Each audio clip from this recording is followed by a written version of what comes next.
ಇವತ್ತಿನ ಕೆಲಸದ ಮೇಲೆ ನಮ್ಮವ್ರಿಗೆ ಈ ಥರ ಮಾಡ್ತಾರಂತೆ ಗೊತ್ತೇ ಇರಲಿಲ್ಲ. ಬೆಳಗ್ಗೆ ನಾವಿದ್ದು ಸೂರ್ಯದೇವರು ದರ್ಶನ ಮಾಡ್ಕೊಂಡ್ವಿ. ನಾನು ನನ್ನ ಮಗು ಸೇರಿ ಅಲ್ಲಿ ತಿಕ್ಕಿ ಬ್ರಷ್ ಮಾಡಿ ನಮ್ಮ ಮನೆ ಇವತ್ತು ಹೊಸ ಎತ್ತರು ಬಂಡಿ ಕಟ್ತಾ ಇದ್ದ. ನಮ್ಗೆ ಯಾಕೋ ಹೊಟ್ಟೆ ಸ್ವಂತ ಮನೆ ಹತ್ರ ಒಂದೆ ಮನೆ ಹತ್ರ ಇಡ್ಲಿ ಮಾಡಿದ್ರು. ಇನ್ನೊಂದು ರೌಂಡ್ಗೆ ಒಗ್ಗರಣೆ ಉಂಡು ತಿರ್ಗಾ ರೊಟ್ಟಿ ಚಟ್ನಿ ತಿಂದು ಸರಿಯಾಗಿ ಬ್ಯಾಟಿಂಗ್ ಮಾಡಿ ಕೆಲಸದ ಕಡೆ ಹೊಂಟೆ. ಅಲ್ಲಿಂದ ಟ್ಯಾಕ್ಟ್ರ್ ತಗೊಂಡು ಬೆಲೆಸ್ ಲೋಡ್ ಮಾಡಿದಿತ್ತು. ಲೋಡ್ ಮಾಡೋಕ್ಕಾಗಿ ಹೊಂಟ್ವಿ. ಬೆಲೆಸೆಲ್ಲ ಲೋಡ್ ಮಾಡ್ಕೊಂಡು ನಾನು ಕೆಲಸದ ಕಡೆ ಅಂತ ನಾನು ಹೊಂಟೆ. ನಮ್ಮರು ಕೆಲಸ ಮಾಡೋದ್ರ ಪೊನ್ನುಡ್ಕೊಂಡು ಮೇಲೆ ಕುತ್ಕೊಂಡು ನೋಡು ಮನೆ ಇದ್ದಕ್ಕಿದ್ದಾಗೆ ಯಾಕೋಟ್ ಅಲ್ಲ ಆಗುತ್ತಾ. ಯಾರು? ಶರತ್.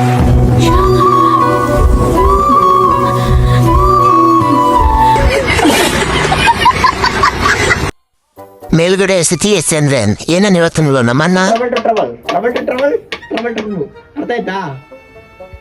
ನಿಮ್ಮ ಅಮ್ಮನ ಪಿಂಡ ಯಾವ ಬೋಳಿ ಮಗನಿಗೆ ಅರ್ಥವಾಗುತ್ತದೆ. ನಮ್ಮ ಲೆವಲ್ ನೋಡಿದ್ರು ಧೈರ್ಯ ಮಾಡಿ ಐಸ್ ಕ್ರೀಮ್ ಕೊಡ್ತೀನಿ ಅಂತ ಮುಂದೆ ಬಂದ್ಬೇಕಾ. ಬಿಡು. ಎಲ್ಲರೂ ಸೇರಿ ಐಸ್ ಕ್ರೀಮ್ ತಿನ್ಕೊಂತ ಮನೆ ಕಡೆ ಬಂದ್ವಿ. ಇವತ್ತಿನ ಬ್ಲಾಗ್ ಇಷ್ಟ ಆಗಿತ್ತು. ನೆಕ್ಸ್ಟ್ ವಿಡಿಯೋದಲ್ಲಿ ಸಿಗೋಣ. ಇಷ್ಟ ಆದ್ರೆ ಲೈಕ್ ಮಾಡಿ, ಫಾಲೋ ಮಾಡಿ.